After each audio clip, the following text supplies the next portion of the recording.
Doctor S S Tatia medical college एवं जनसेवा अस्पताल से आप सभी को मेरा नमस्कार। मेरा नाम डॉक्टर चित्रेश चाहर है। मैं हृदय रोग विशेषज्ञ हूं।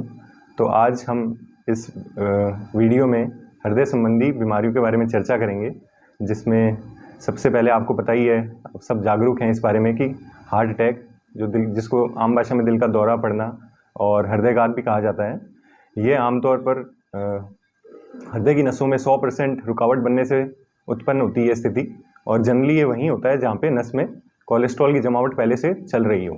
तो इसमें समय का बहुत बड़ा खेल रहता है। यदि मरीज टाइम से ना पहुँच पाए तो हृदय की मांसपेशियों में काफ़ी डैमेज होने की संभावना रहती है, जो कि परमानेंट होती है, जिसमें रिकवरी की संभावना कम रहती है यदि तुरंत इलाज ना हो। और अधिकांश लोग समझते हैं कि हार्ट अटैक जो है वो दर्द के साथ ही हमें देखने को मिलता है, पर ऐसा नहीं है।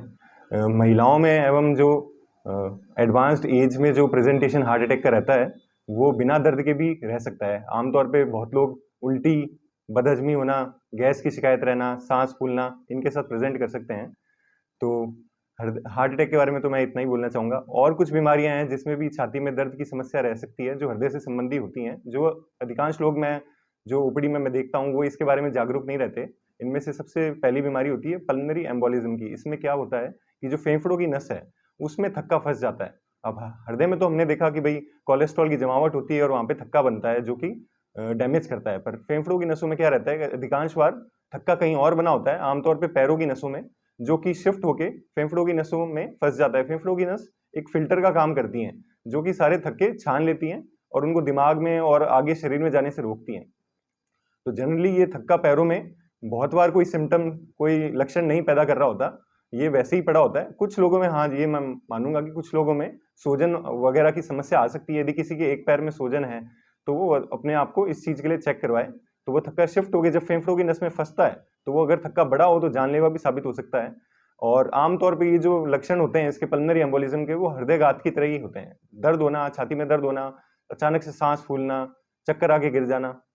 जो तीसरी बीमारी है जिसमें ऐसा कैसा हार्ट अटैक जैसा ही प्रेजेंटेशन होता है, वही लक्षण होते हैं, वो है जो हृदय से निकलने वाली महाधमनी होती है। उसमें क्या हो रहा होता है कि धीरे धीरे फुलावट आ रही होती है कुछ लोगों में। इसका मुख्य कारण इन्फेक्शन, ब्लड प्रेशर का हाई रहना एवं आनुवंशिक या कि जेनेटिक भी हो सकता है। तो जैसे धीरे धीरे लोगों में फुलावट बन रही होती है, वो लोगों को कोई लक्षण नहीं आ रहे होते, तो वो बेसिकली अनजान होते हैं इस बीमारी से। तो अचानक क्या होता है, जब ये इसकी महाधमनी की फुलावट 40 मिलीमीटर या 45 मिलीमीटर के ऊपर चली जाती है तो वो फटने की रिस्क रहती है। अधिकांश पेशेंट इस बीमारी के हॉस्पिटल पहुंचने में सक्षम नहीं रह पाते। जब महाधमनी में जो फटाव है, जो कटाव आता है, वो छोटा होता है, तो वो लोग हमारे पास प्रेजेंट आमतौर पे हमें देखने को मिलता है। तो ये 3 बीमारियां हैं जो कि लक्षण एक बराबर से रहते हैं: हृदयघात होना, महाधमनी में फटाव आना और फेफड़ों की नसों में थक्का जमना। तो आमतौर पे ये तीनों बीमारियां, जब कोई मरीज मेरे पास छाती में दर्द लेके आता है तो हम ये तीनों बीमारियां हमारे दिमाग में चल रही होती है कि इनमें से कोई एक बीमारी ना निकले। और तो हम बेसिकली जो भी मैं जांच करवाते हैं, हम इसके लिए चेक करते हैं, वो बेसिकली मैं 3 बीमारियों के बारे में देख रहा होता हूँ, क्योंकि ये जानलेवा साबित हो सकती हैं यदि समय पे पकड़ में ना आए। चौथी बीमारी है जो कि दर्द पैदा कर सकती है छाती में, वो रहती है हृदय के चारों तरफ दोस्तों झिल्लियां रहती हैं, जो हृदय को बाकी आसपास के अंगों से टकराव होने से बचाती हैं और एक फ्रिक्शनलेस वातावरण क्रिएट करती हैं जिसमें हृदय अपना आराम से धड़क सके। तो इन झिल्लियों में सूजन आने से और पानी की जमावट होने से भी छाती में अधिकांश बार दर्द पैदा हो सकता है। जो सूजन इन झिल्लियों में आती है वो किसी भी जांच द्वारा पकड़ी नहीं जा सकती। हाँ, यदि वो सूजन हृदय की झिल्लियों के चारों तरफ पानी की जमावट करने लगे तो हम इको की जांच से उसको पकड़ सकते हैं और पानी को निकाल के उसकी जांच करवा के उसका कारण पता कर सकते हैं। तो दोस्तों, ये तो 4 बीमारियां हैं जो दर्द के रूप में उभर के आ सकती हैं। इसके अलावा जैसे मैंने आपको बताया कि फेफड़ों की नस में और हृदय की नसों में जो धमनियों में जो थक्का बन रहा होता है, थक्का जम रहा होता है, ये सेम की सेम चीज दिमाग में भी हो सकती है। तो उसको हम ब्रेन अटैक नहीं बोलते, उसको स्ट्रोक बोलते हैं, उसको लकवा, जो आम भाषा में लकवा बोलते हैं। तो यही ब्लॉकेज अगर दिमाग की नसों में आता है तो वो लकवे का रूप ले लेता है, जैसे कि एक तरफ का शरीर का हिस्सा की मांसपेशियों का शिथिल पड़ जाना, बोली में, आवाज में अचानक से बदलाव आ जाना, तो ये हम उसको स्ट्रोक बोलते हैं। आम भाषा में लकवा भी कहा जाता है। ये सेम की सेम सिचुएशन यदि पेट की धमनियों में हो, जो पेट को खून की सप्लाई प्रदान कर रही है, उनमें हो, और पैरों की नसों में हो, तो वहां पे भी दर्द पैदा हो सकता है। यही सेम प्रक्रिया वहां रहती है। कोलेस्ट्रॉल का जमाव होता है, कोलेस्ट्रॉल की जमाव की जो ऊपर की झिल्ली होती है उसमें कटाव आता है और वहां पे अचानक से थक्का बन जाता है। तो आमतौर पे ये दोनों बीमारियां जो पेट की नसों में जो हमें परेशान करती हैं, ये आमतौर पे 99% टाइम हमें बहुत हैवी स्मोकर्स में ही देखने को मिलती है और इनका इलाज भी काफ़ी जटिल रहता है। तो आमतौर पे जो हमारे पास मरीज आते हैं वो काफ़ी लेट आते हैं, जो दर्द असहनीय हो जाता है या जिनके पैरों में काला जो गैंग्रीन अपने बोलते हैं, भाई ब्लड सप्लाई 100% बंद हो जाती है, तो वहाँ पे जो हिस्सा होता है, मांसपेशियां होती हैं, जो टिश्यू होते हैं, वो मरने लग जाते हैं, वो काले पड़ने लग जाते हैं। तो उनको फिर लेट स्टेज में हमें सिर्फ काट के ही दूर कर सकते हैं, नसों को खोलने का फिर फायदा नहीं रहता। तो ये चीजें तो अपने धमनियों के रिगार्डिंग हमने बात करी कि हृदय की धमनियों में या शरीर की धमनियों में रुकावट आती है तो वो कैसे डॉक्टर के पास मरीज कैसे आते हैं। इसके अलावा कुछ बीमारियां होती हैं जो कि हार्ट बेसिकली 99% हार्ट मांसपेशियों से ही बना है। सरल भाषा में बोलूं तो ये मांसपेशियों का गुच्छा है।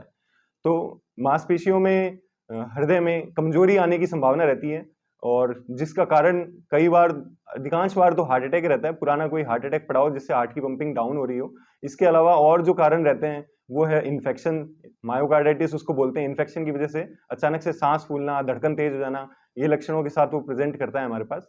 और इसके अलावा कई अधिकांश जो लोग होते हैं उनमें कोई भी कारण नहीं मिलता, तो उसमें हम ये मान लेते हैं कि भाई ये हो सकता है जेनेटिक हो। और आमतौर पे ये वाली बीमारी प्रेगनेंसी के जस्ट इमीडिएटली बाद प्रेजेंट करती है, क्योंकि प्रेगनेंसी एक बहुत ही स्ट्रेसफुल कंडीशन होता है। तो जैसे ही डिलीवरी के समय जब शरीर पूरी चरम सीमा पे अपना काम कर रहा होता है, हृदय काम कर रहा होता है, तो उसको स्ट्रेस की वजह से उसमें फुलावट आ सकती है, उसकी पंपिंग डाउन हो सकती है। इसके अलावा हार्ट से संबंधी बीमारियां वाल्व को ग्रसित कर सकती हैं। तो वाल्व बेसिकली एक दरवाजे के रूप में काम करता है जो हृदय में खून को एक ही दिशा में बहने देता है, उल्टी दिशा में खून को बहने से रोकता है। तो वाल्व की बीमारियां अधिकांश रूप से इन्फेक्शन की वजह से ही उत्पन्न होती हैं। तो इसमें क्या हो सकता है कि दरवाजा या तो पूरी तरह ना खुले, तो हार्ट को ज्यादा जोर लगाना पड़ता है खून को आगे फेंकने के लिए, या दरवाजा अपना काम ही ना कर पाए कि भाई खून को उल्टा बहने से रोक नहीं पा रहा, तो खून उल्टा बह रहा है, हार्ट जो अब काम कर रहा है, एक्स्ट्रा काम कर रहा है, वो अब व्यर्थ जा रहा है, वेस्ट जा रहा है। तो ये दोनों बीमारियां जो मैंने बताई हैं आपको, मांसपेशियों की और वाल्व की, ये अधिकांश रूप में सांस की रूप में उत्पन्न होती है। सांस फूलना, चलने पे थोड़ा सा सांस फूलना, लेट ना पाना, रात भर सो नहीं पाना, बैठे बैठे रात निकाल रहे हैं, एक्स्ट्रा तकियों का काम यूज में लेना पड़ रहा है, तो ये जनरली दो ही बीमारी की तरफ इशारा करती है कि या तो हार्ट की मांसपेशियां कमजोर हो गई हैं या वाल्व खराब हो गए हैं। तो आप सबने अभी तक यही जाना है कि भाई हार्ट अटैक पड़ता है तो उसमें ब्लॉकेज आता है। तो अधिकांश बार मैं जब कोई मरीज मेरे पास बेहोश होके या चक्कर खा के गिर के आता है तो मैं उनको बोलता हूँ कि भाई आपके हार्ट में ब्लॉकेज है, तो वो समझते हैं कि मैं नसों की बात कर रहा हूँ। तो हार्ट में एक और जगह है जहाँ पे ब्लॉकेज पैदा हो सकता है, जहाँ पे रुकावट पैदा हो सकती है, वो दी है हार्ट में। सरल भाषा में आपको मैं समझाऊं तो हार्ट में बिजली के तार बिछे हुए होते हैं, जो कि धड़कन एक अपना केंद्र होता है हार्ट में जहां से धड़कन पैदा होती है, और वो उन बिजली के तारों द्वारा पूरे हृदय में फैलती है, हृदय को एक सुनियोजित तरीके से धड़कने को इंडिकेशन कमांड देती है कि भाई हार्ट एक तरीके से ही धड़के। तो वो अगर उन बिजली के तारों में कहीं पे कटाव होता है, कहीं पे रुकावट पैदा होती है, तो वो लोग हमारे पास अधिकांश बार चक्कर की समस्या लेके आते हैं। बहुत लोग तो इवन खड़े भी नहीं हो पा रहे होते, चल भी नहीं पा रहे होते, क्योंकि वो धड़कन उनकी 30, 40, 36 इस रूप में आ रही होती है, तो वो धड़कन पर्याप्त नहीं होती कि कोई आदमी खड़ा होकर काम कर सके। जैसे ही वो खड़ा होने की कोशिश करता है उसको चक्कर आने लग जाते हैं। ये अगर बीमारी, ये भी अगर समय रहते ना इलाज करवाया जाए तो ये भी जानलेवा साबित हो सकती है।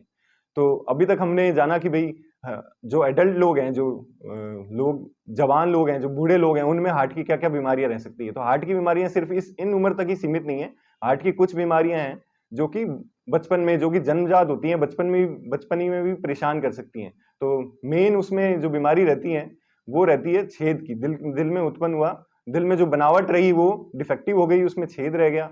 तो उसमें क्या प्रेजेंटेशन रहता है लोगों का, बच्चों का, कि भाई जन्म होते ही बच्चा दूध नहीं पी पा रहा माँ का, लगातार 5 मिनट दूध पी रहा है, फिर थक जाता है, फिर सो जाता है, पसीने आ जाते हैं, दूध पीने में सक्षम नहीं रहता उतना नॉर्मल तरीके से जो एक नॉर्मल बच्चा रहता है।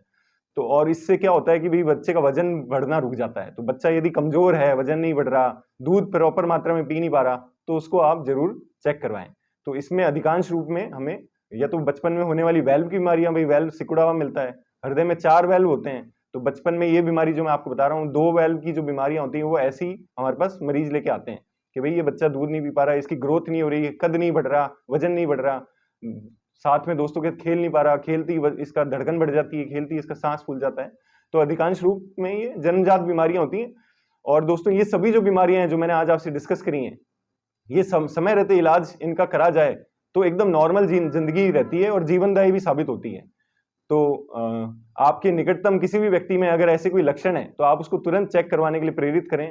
यदि वो समय रहते आता है तो हमारे पास जन सेवा अस्पताल में इन सभी बीमारियों के इलाज उपलब्ध हैं।